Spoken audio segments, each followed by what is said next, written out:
Oh, oh.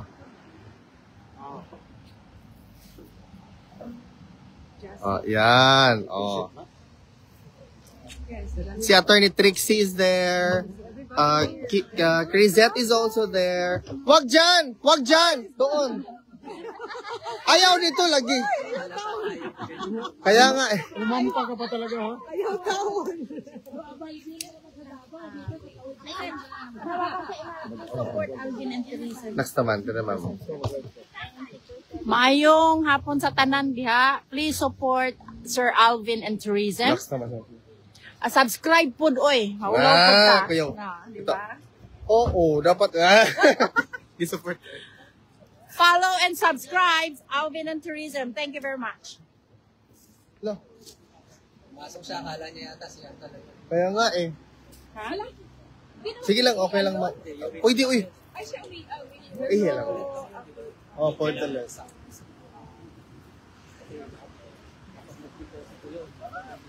So mga kababayan, sa mga fake news po na pinapalaganap ngayon, si PRRD po ay nasa loob pa rin ng ICC detention facility.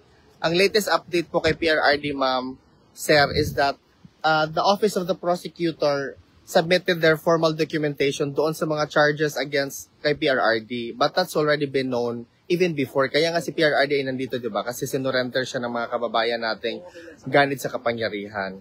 But still, the Office of the Prosecutor needs to justify or substantiate those charges. Kaya nga, meron tayong pre-trial chamber to determine that. Otherwise, that remains a piece of document supporting what contains doon sa mga charges na final kay PRRD. Yung progress po talaga ng kay PRRD is that we are waiting for the pre-trial chamber to determine whether or not si PRRD is unfit to stand trial because that was the grant doon sa motion na final. Kaya nga hindi nagkaroon ng confirmation of charges hearing which supposedly yesterday dapat mag-took place. Pero hindi po siya naganap kasi nga doon nga sabi ng court na indeed as part of due process na ibigay natin sa akusado, ipagpaliban muna natin yon until further notice and then afterwards pag makadecide na sila kasi another motion na naman now is to adjourn indefinitely all the proceedings kasi nga sa cognitive deficiencies na nakitaan ng mga doktor or corroborated by different experts. Picture pala po muna sila doon sa ano. So yun po mga kababayan. So wag po kayong maniwala dyan sa mga sinasabi na kauwi na si PRRD. Dito ma'am, number 1 ako dyan ma'am. Oh, kung nakauwi na yan, number 1 ako dyan. Baka ano. Hindi ka nakikita ma'am. So, yun. So let's just all hold on even when it's off. Thank you. Thank you, Crisette. Yun. Yawa. Sa ito, hindi ako nagla-live. Yawa. Thank you. And you, we are supporting the right. I see it for myself because why would I support them? Anong makukuha natin? Kasi nakikita mo, nagtitipid sila. Nakakawa ako na si Ma'am Elizabeth may edad na if I had a mother who's well into her 70s and she has to walk, hindi man lang siya nagpo-provide ng sasakyan, di ba? Parang, they live very simply and, we don't know how long this isang thing lang ang mangyari, everything will change. Yeah. So let's just hold on kasi they are bolstered by our love, the Dutertes. And we draw strength from them and from each other. Yun. So, yun. Ano pa sasabihin ko? Earlier today, may question ako. I just really wanted to get your comment about the welfare check. What's your opinion about it? Basta may hangganan din lahat. Huwag lang nila masyado yung mga Duterte. May hangganan din lahat. Yun, thank you. Sorry Thank na you, Crisette. Sabi ko, okay, this is why I don't do lives. I'm so awkward and so emotional. That was very good. So yun, ang lang for everyone is that what unites us is bigger than what divides us. Yes. So let's just, stand together for the Duterte. Kasi, lalo na ngayon, marami silang nangyayari. Yawa! Love you, sis. Yun, kawawa lang, naawa lang ba ako? Kaya hindi ako magbabas kung asawa ko ng presidente. Kasi ikaw, Hindi talaga ako magbabas. Lalo na mama ko yan, makikita ko na 70 plus years old na, tapos naglalakad sa bus stop. Hindi ba yan, it's like a 5-minute walk from the bus stop to the, and it's freezing, it's windy, it's cold. Kawawa ka, Miss Elizabeth. Kawawa, actually. pero grabe yung kanyang courage. Tsaka nag-iikot, parang yung nila, yung they have to schedule coming here. Yeah. It takes a lot of money to come here. Nagagalit yung mga tao kay Sarah that she comes here. Ikaw, hilahin ko kaya tatay nyo dito kung hindi kayo pumunta dito. Correct. Gets mo? Kung gusto nyo na hindi mag-travel ang vice president natin, ikulong nyo si PRD sa Munti. Dun nyo ikulong sa Munti para dun lang magbisita yung vice president. Correct. Ha? That's right. That is so right. Hindi, tsaka every one of us here, whether, real talk lang, iba-iba yung personalities natin, iba-iba yung beliefs natin, but we all share the same values, which is love for the country. Yeah. We love our country. We all love our country equally, whether it's me na may following or you na walang following. We all love our country equally. Whether we have different beliefs and may papaniwala tayo, but we all love the Dutertes, lahat tayo, and that should unite us. That should go beyond. That should be the reason na lahat tayo na nandito will continue to fight. Kasi it's easy to divide us. It's easy na walang ma-achieve tayo collectively if we're divided. That's why, everyone here spent time and effort to be here. Nag-absent yung mga yan sa work. Hindi yan, the OFWs, come here, it's a weekday. What day is today? Wednesday. Today's a Wednesday, and people are here. They took time off their jobs, they spent their money. 1 week sila nag-time off. Kasi akala, diba, yung Oo. hearing Yeah. Parang, let's all remember what we're fighting for, and so that we do not lose heart. Kasi, pero, to be honest, yung ginagawa natin is maliit compared to what the French had to do to gain their independence. The French shed blood to gain independence. A lot of countries shed blood to gain. Tayo, how can we appreciate the independence that we have? How can we fight for the country that we have if we get things easily? This is the time to realize na never again will we vote for people na will put us in the same situation na pinapahirapan tayo ng ganito. This should wake us up. So yun. Correct. So dapat mahirapan talaga tayo because we deserve. Only when we suffer do we learn and we grow. So let this suffering make us better Filipinos. Super suffer. Grabe. Nagsasuffer tayo. What I mean is dito ka kung gusto mo mag-join. Yun. Hindi ako vlogger. Hindi rin ako vlogger. Nagsulat lang naman ako. Hindi ako vlogger. Tatawa talaga ako doon. So yun. More KLC time sa live. Yun lang. Na huwag tayong mawawalan ng pag-asa. Matuto tayo sa nangyari sa atin ngayon. Matuto tayo na in 2028 kung sana hindi na umabot sa 2028 yung paghihirap natin. Right. Pero if ever, only the universe knows how things will unfold. But this is up to us kung paano tayo matuto. And no leader who fights for us should go through what Rodrigo Duterte is going through. Let us fight for our country. Yun lang. That's right. That is so right. Okay. Kainin ko pa tong Chicharon. Hindi na pa ako gusto na magkain ng chicharon ko. Asan ako kasi yung may-ari ng live? Asan yung may-ari ng live na to? Pinabayaan na kayo. May pinaplano silang mas importante for the next few days.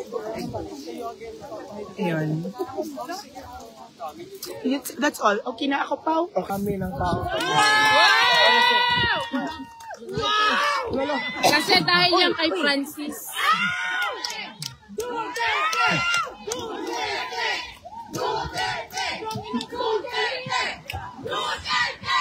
Bring him home! Bring Duterte home! Bring him home! Bring him home! Okay, picture na. Picture sa kanan. Wait, let's take, immortalize this moment. Diba? Ano?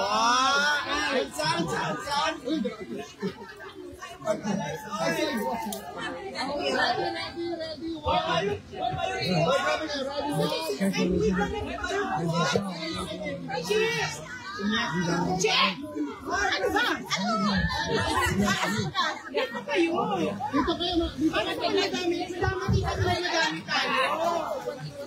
Akin ako Sir, picture first. Picture first. So that we're all complete. Ay, talikod na tayo.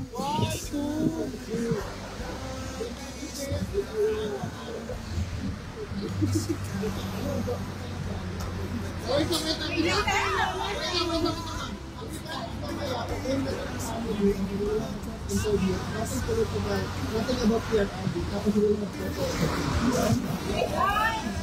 sila, okay lang sila. Ready na, okay na ba? Huwag yung i-press. Huwag na i-trust ito. Hindi naman dito naman. Completing. Ready? Ready, 1, 2, 3. Wala, ang ganda, grabe. Walay char.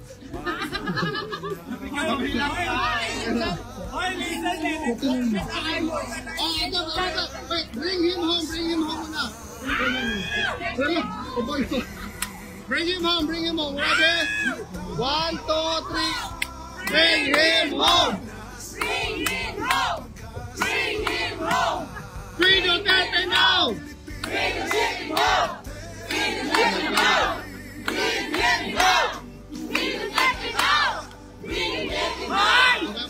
Guys, wait lang. Okay, guys. Free Duterte now. Bring him home. Okay, last one. 1, 2, 3. 1, 2, 3. Free Duterte now. Bring him home. Free Duterte now. Bring him home. Free Duterte now. Bring him home. Grabe, guys. Wait lang. Guys, let us pray for PRRD. Kasi nga, yung answer na maliit lang.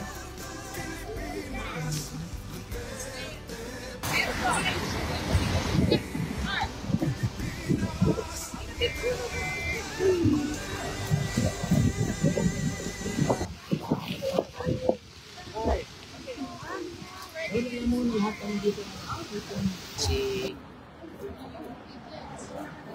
Ma'am Elizabeth galing sa loob ng detention center.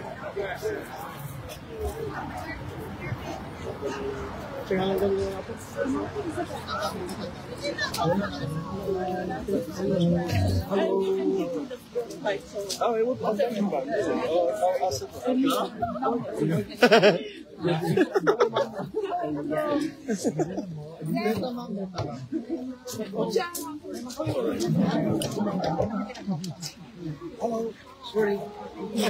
Sorry. Excuse. Ano ka na? Excuse me. Lanin yung upuan. Yan.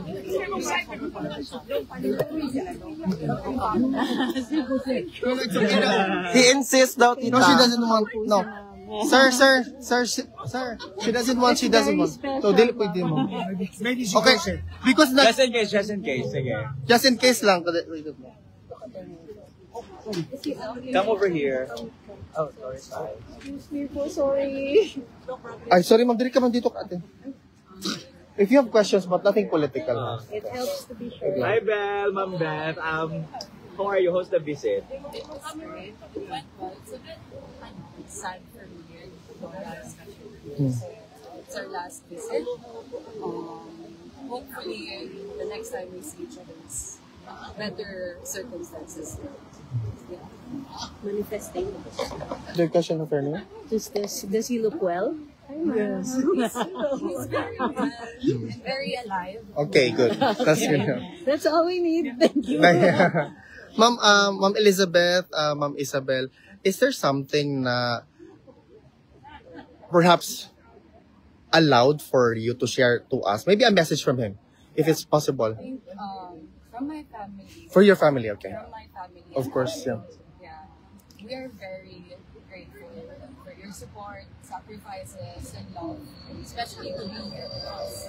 And to every Filipino around the world. We wanted to say that, of course, we appreciate everything, but we also don't want you to feel the need to give more than what you already have. This is more than enough, like really more than enough, and I think we just ask for more praise. For you, Isabel, being the first time niyo nag-visit kay lolo mo, di ba? What's your overall experience in this? It was really heartwarming. Like, I got to spend time with my lolo because I don't get that opportunity as much, especially in the Philippines because he's really busy. And even with this circumstance now, I think I'm really grateful to be able to just chat with him and spend time. And I think he loves it as well. And sometimes he mistook him. Bisara. Yeah. Perhaps she's the next vice president, ma'am. Oh. Any questions from the crowd? Kanina, someone asked if this effort ba daw is nakakarating ba daw kay Tatay Digong? Of course. That's why he said that if possible, stop it na daw. It's enough. Even before, Like ma'am. he's been saying From before pa, oo. statements of like Vicky Sara, Populong, and even Kitty na he wants everyone to rest now. Because he's okay. He's said this before. Yeah. Ma'am, if it's possible, kung makabalik man, or the other family members visiting him, sabihin niyo sa kanya na hindi kami mag-rest hanggat hindi siya mapalabas. They also say that before na pinapaabot din nila yung message na yan. And he always says they need to rest. It's more than enough. I'm okay. This is our resting. Yung rest day nila, dito na ginugulo. Every time we have day off, we come. Any more question from the crowd, guys? Attorney Trixie, do you have questions? No, that's it. Yeah. We are not allowed to submit. Thank you so much for your time and attention. We also want you to know we appreciate that you talk to us here. Yeah. And that you raise the First time. And thank you very much for Kaya na. I'm sorry. May araw. Takot sa araw, ma'am. Ma'am, is it okay for you guys to have photo opportunity? Yeah? Thank you. Thank you, ma'am. Thank you very much.